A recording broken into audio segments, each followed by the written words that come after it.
This is our series for really this summer, and we've kind of split it up into 4 little mini-series, but knowing the heart of God and living it. And then this morning, it's the inviting God, and a subtitle is it's irrelevant. This knowing the heart of God, as I was thinking about this, the very first sentence I came up with, and that I later used it in a little introductory paragraph to this series was this. Humankind has always sought to know God and to live in Him because deep down every single human being knows that God is there. How about you?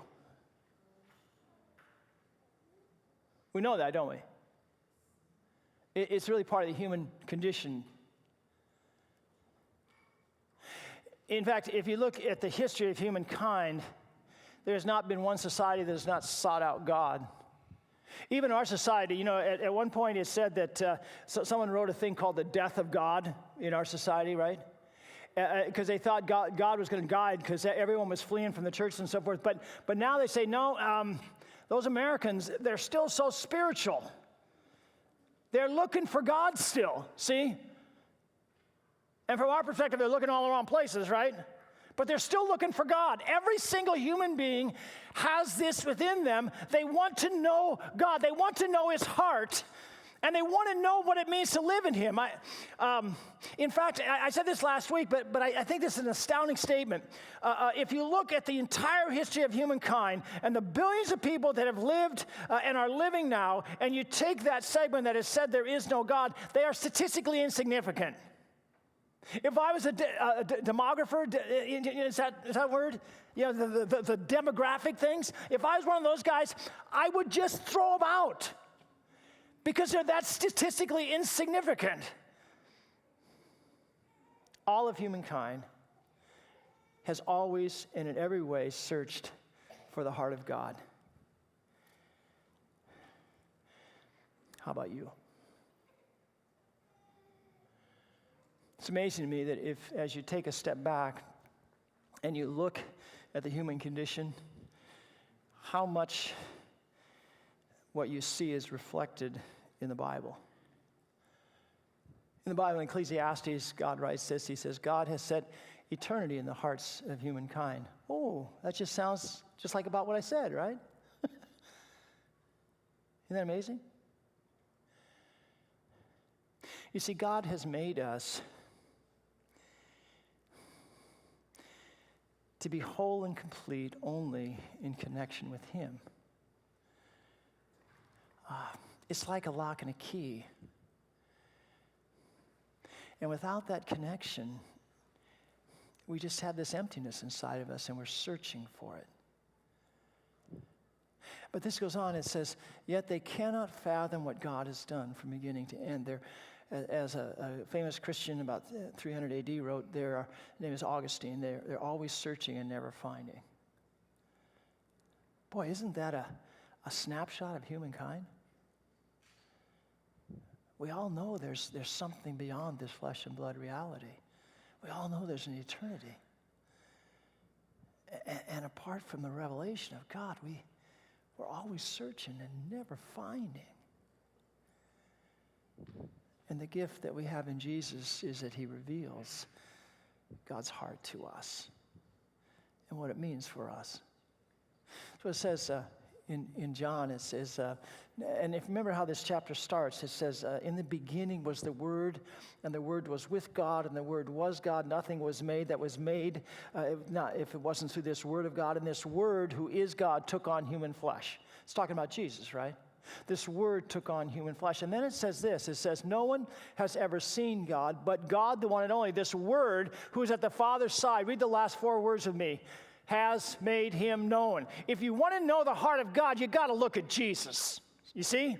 That's where God reveals Him to us. And it's not something that we find or work for or climb a mountain for. It's a revelation that God gives us. We can't know God apart from Jesus. Last week I mentioned the Wizard of Oz, and they walk into this room, and the head's burning all up, and they're scared, and then the little dog Toto pulls the curtain, and there's the Wiz, right? He's this little balding guy. That's who He really is. Well, Jesus is the one that pulls the curtain so that we can know the heart of God. That's our focus. And this whole summer, this is our focus. Not only knowing this heart, not only receiving it, but giving it away. This is our focus today. The inviting God is relevant. We talked about God inviting us personally last week, and we really took a look at this reality of Jesus as not being way out there, but as one who took on our flesh and blood reality. So he took on our hurt and our pain and our struggle and our lostness and even our death. He personally took this all on. So he hates this stuff as much as we do, and so he'd go the way of the cross for us, for you. And so he personally invites us, not with a megaphone from outer space, but this one who knows our flesh and blood reality because he's here. Not just been there, he still exists in flesh and blood in Jesus Christ. He personally calls us by his Spirit, see, to receive him. This inviting God, today we focus on this idea that this invitation is relevant. Have you ever taken a class and you thought, I'll never use this my entire life, right? Have you? When I was, I think, a junior in college, I had to take this advanced biology class. I was pre-med at the time, and it was a lot of work. And I had this one test. It was basically looking at all of the animal kingdom, and of course, it was from an evolutionary perspective. I didn't believe any of it, but I had to know it all, right? It was one of those classes that you really had to ace if you were going to be the major I was at. So I studied, even though they added more hours at the place I worked, I still was putting all this time. And one of the things I had to learn was this idea of ontogeny recapitulates philogeny. And does any of you know that? There was a doctor here in the first service, and she said she'd heard of it, right? So ontogeny recapitulates philogeny. What that is that at the time they taught that the baby and mom, the human baby and mom, goes through all of the stages of evolution in its development, right? I mean, it's a whacked out thought just to even think of. But that's what they thought. And I had to know every stage and every name of it and how it got there and why they said it, all right? So I had to know this in detail. It was like 25% of the test. And I put all these hours in, and I studied this thing, and I aced the test.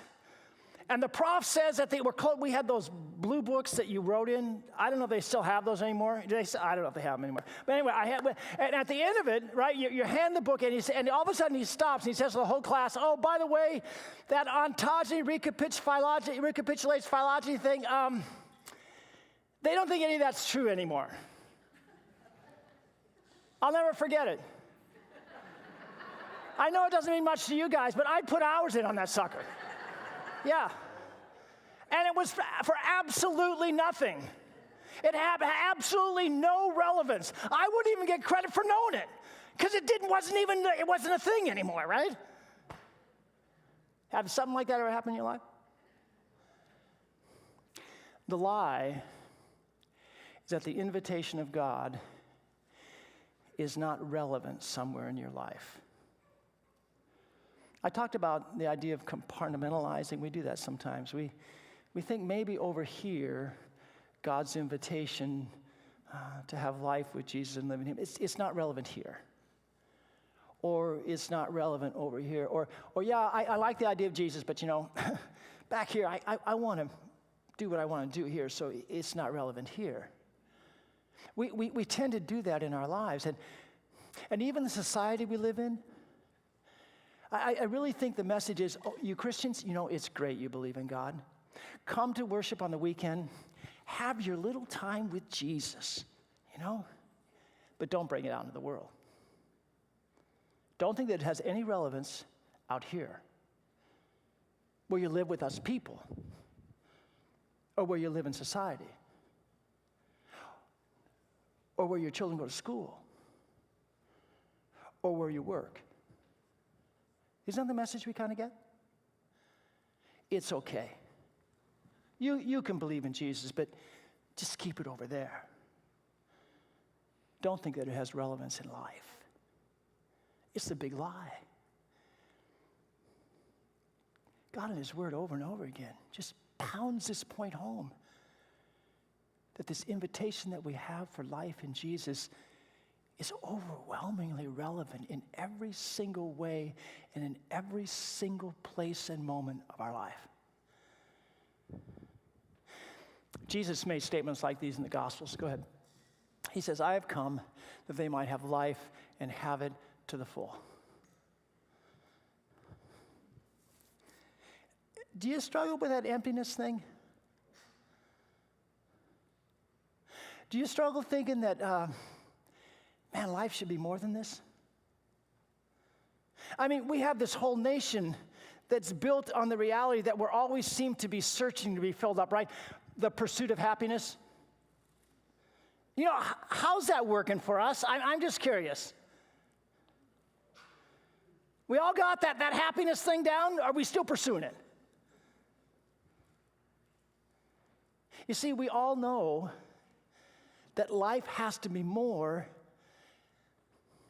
You know, I did that in the first service too. I pointed and they went to the second one. That's all right. We'll leave it up. Yeah, I got to remember not to do that. I'm sorry, but we all know intuitively that life is more than just this flesh and blood thing. And as I mentioned earlier, we're right. We were created only to be complete in this connection of relationship with God. God created Adam out of the dust of the ground, out of the mud, right out of the clay, and he breathed into him his spirit, the ruach of God. From the very beginning, our spirits were tied to his spirit. Do you see that? And we tend to want to make life about this flesh and blood stuff, or something that we discover or do. No. Life is about relationship. It's like two people getting married, and they never see each other. How does that work? You know? Marriage is about the connection, isn't it? About the relationship. And when that connection, when that relationship frays, whoa, it's hard to stay together, isn't it? Life is about being tied to God in relationship. And we can't find our way back to God because we've gone our own way. So Jesus comes, and his invitation of one is certainly personal because he died for me, but it's also relevant because he connects me to God again, not by a mountain I climb, but by a promise he gives me. This thing called grace, undeserved love, where he connects me to God in relationship again. Yeah, we know that's how it works with relationships too. Have you ever fouled up in a, you probably never have, but whenever I fouled up in a relationship, right, I understand that I have to say I'm sorry. And somebody needs to say, I forgive you. And then we're connected again.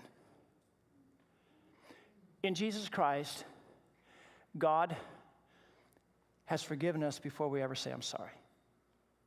You know, today's Mother's Day, right? It's kind of like a mom, right? The forgiveness of a mother is always there before her child ever says, I'm sorry.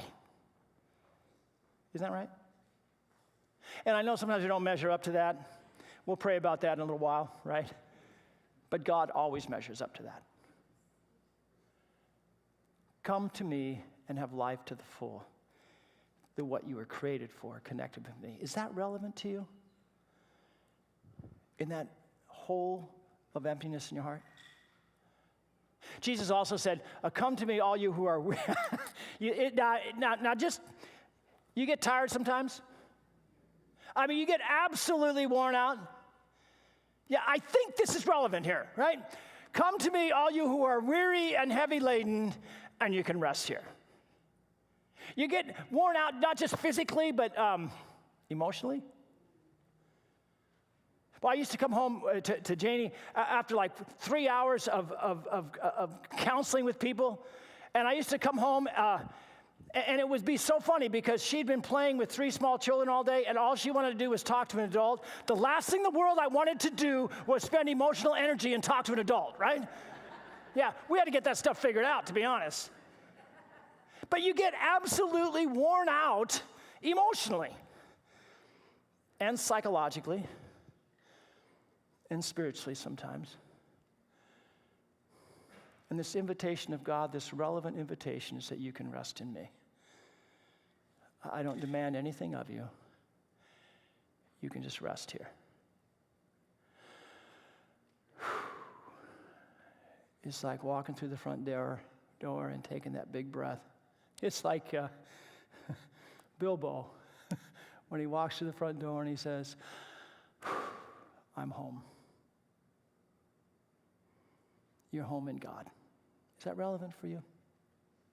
Jesus also said this, take my yoke upon you and learn from me, for I am gentle and humble in heart, and you will find rest for your souls. I will guide you in how to live your life. And it's not a thing we have to measure up. I think this is so important.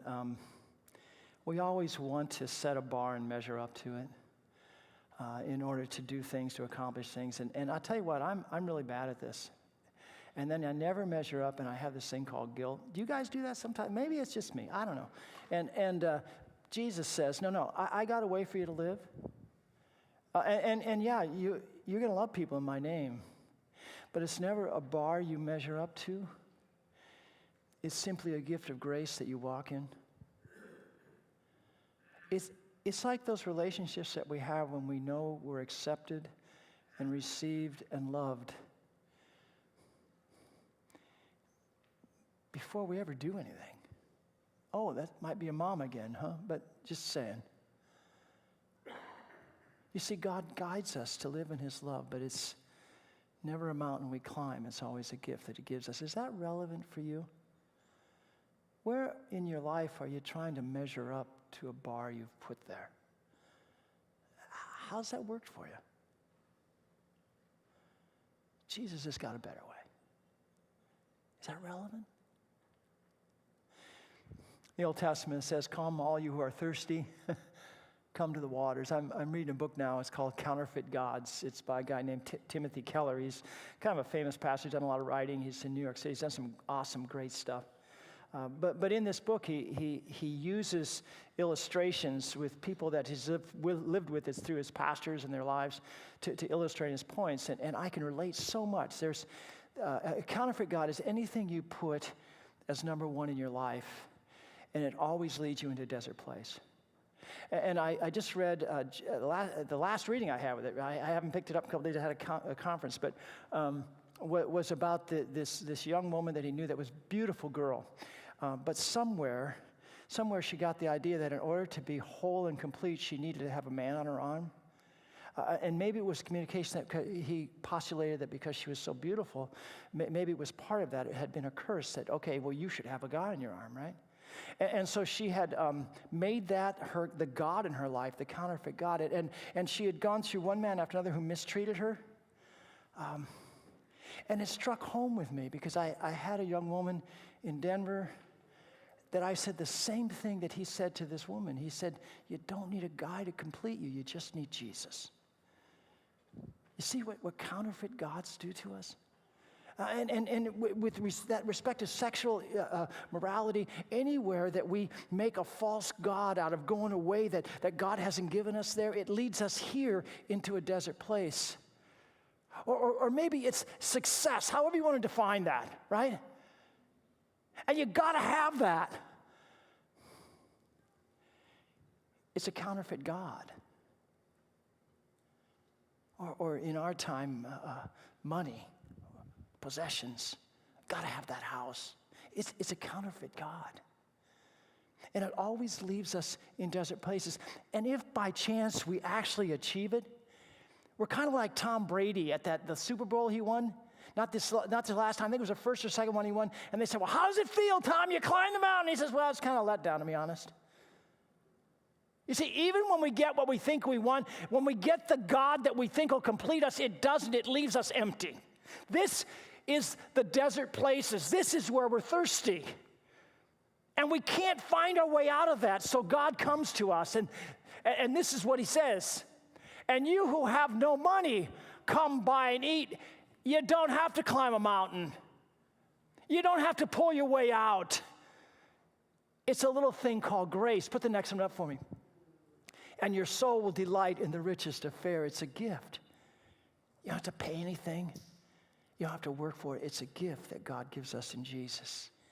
If you find yourself in a desert place, wherever that may be in your life, the water of life, Jesus Christ, would come to that place.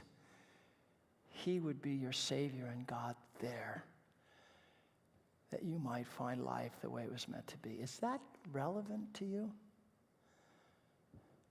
in this gospel lesson.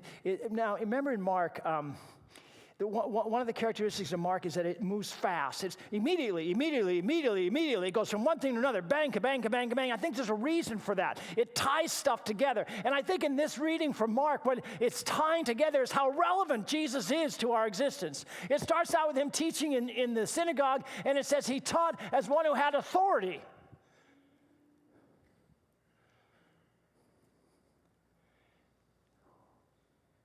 What does it mean to you that there's one voice that is always true, that you never have to doubt, that you can bank on its truth, because the speaker is the one who called his shot and rose from the dead? Where do you need that authoritative voice in your life? Is that relevant to you? And then this goes on, and there's this guy that's possessed by these demons, and the demons cry out. They're trying to interrupt Jesus. Why are you going to judge us right now? And Jesus kicks them out. Go ahead. But that Jesus, this impure spirit cries out, and Jesus throws him out, right? Where has evil touched your life? In whatever way. Where has something unclean become part of your life and is ruining your life? Jesus Christ lives to defeat evil that's against you and to cast out that evil that has enslaved you. Where do you need that in your life? Is it relevant for you? And then right away, they end up in Simon Peter's, the house, the mother-in-law's house, and she's sick. And I always get a kick out of this, because I think you have all these guys coming, and they don't know anything about cooking and how they're going to eat, because it says they bring her to Jesus immediately. Now it's part of what Mark does. He's going, right now. But I still think you got to see this. Immediately they bring the mother-in-law, right? Well, and I think they're saying, man, come on, do something. I'm hungry here. But Jesus heals her. And right away, she's serving them. Where does your soul need to be healed so that you can live in love brand new?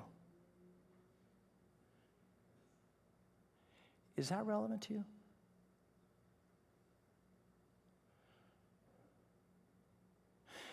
And the way it ends up, they're in this home. Go ahead. And it says the whole village, I love that, the whole village comes to Jesus. And then it says, and they brought everyone, see a little word here, brought to Jesus, read the next word, all, you see that? All the sick and demon-possessed, and Jesus healed them all. So if you're sitting there and saying, boy, that sounds great, but I don't think it's for me,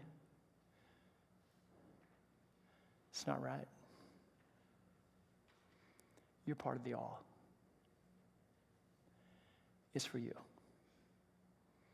This personal, relevant invitation. If you're sitting there thinking about someone else and you're sorrowing over them, this invitation is for that person as well. It's for all.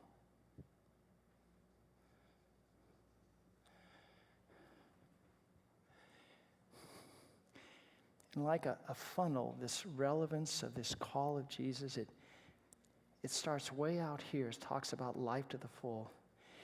And it comes right on down till it's talking about the closest of our relationships. In Ephesians, it starts like this: live a life of love, just as Christ loves us. Serve, those last three words, read them with me. Serve one another.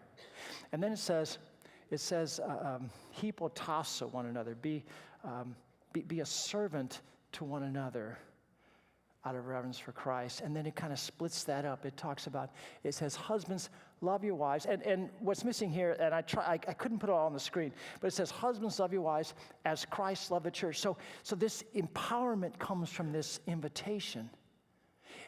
Is that relevant, by the way? Gals, so you're married, is it relevant that your husband loves you? I'm just curious. Yeah, all right. And then it says, wives, serve your husbands, be a servant to your husband. It's the hypotasso thing. I think we understand. It's this servanthood that we each give to one another.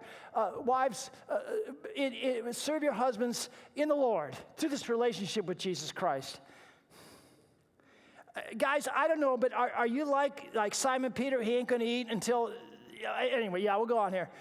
But the closest of our relationships, and then it talks about children. It says this, children, obey your parents. Read what's underlined in the Lord. It's all part of this invitation, this relevant invitation that how we live with one another in the love of Christ. And it goes on here, and it says, obey your parents.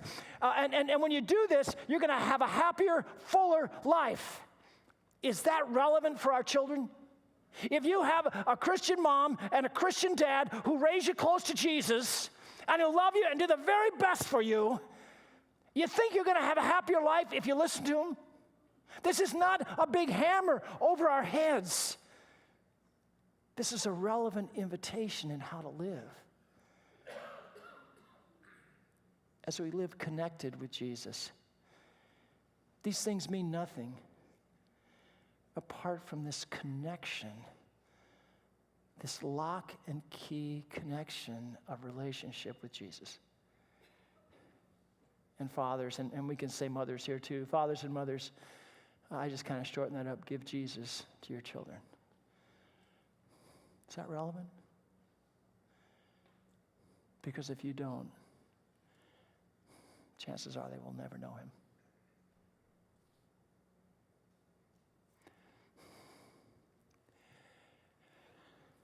So as we see and know God as the one who gives this personal, relevant invitation, he sends us out as his mouthpieces. As the Father has sent me, read the last three words with me. I am sending you. 4 words, huh? You will be my witnesses. You know, in some traditions, oftentimes, and maybe we ought to start doing that, but folks actually stand up in front of a congregation, tell how Jesus was at work in their lives that week or that month. In a little group that's gotten together in my house, one of the questions we ask is, how is Jesus messing with you? It's a great question, right? And you can witness to each other how Jesus is alive in your life. You will be my witnesses. You know, you can just start that at your home. If you happen to be married, or with your children, or with your parents, or just pick up a phone and call somebody. We're gonna be phone pals, huh? We're gonna answer that question every week. How's Jesus messing with you? What's he showing you this week? Who's he brought in front of you? You're gonna talk to people about me. I send you to do that. We are Christ's ambassadors. We're his mouthpieces, as if he were making his appeal through us. How does this all happen? A big bat banging us on the head? No. Because he's given us a new heart. I will give you a new heart and put a new spirit in you. I will remove from you your heart of stone and give you a heart of flesh. He changes our hearts, the very foundation of our existence, our being, our souls. He touches us down deep with this relationship of love. So that now in him, we can see others as he does.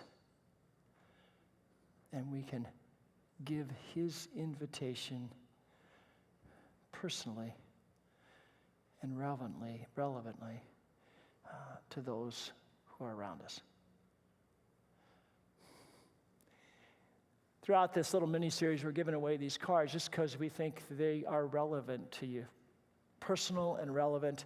We've got them on the tables as you leave today. Got 2 on the sides of the doors and 1 right down the middle. I'm really hoping we got none of these cards left after this week and next week. And if we don't have any after this week, I'll say praise God, okay? See if you think this is relevant. We believe you matter to God. You think that's relevant? That's part of the invitation of God to us. How about this one? We believe you belong with us. Do we need to belong to a family? You think that's relevant? Okay, all right, here's another one. We believe you were made to make a difference. Isn't that what everybody's looking for? So you can grab as many of these as you like, and you can use them to share this invitation of love, this personal, relevant invitation with another. Or, if you just need a reminder, just put them up on your bulletin boards or on the refrigerator. Whatever you got to do. You can use them any way you want to. Maybe not as frisbees, but you can use them any way you want to. Just grab some. Okay, this week. Our God is an inviting God, and his invitation is always one that is relevant for our lives. Where have you forgotten this or perhaps forgotten to live like it? By grace through faith, receive this gift anew and live in it. And to whom is God sending you to speak of the relevance of his invitation to another? By grace through faith, do it. For we have an inviting God, and in his great love for us, his invitation is always relevant for our lives. You matter to God. You belong with us. You were made for a purpose. His personal, relevant invitation declares it. Receive it and share it brand new today. And may God's Spirit be with you, connect with you in this relationship of love, and guide you this week. Amen.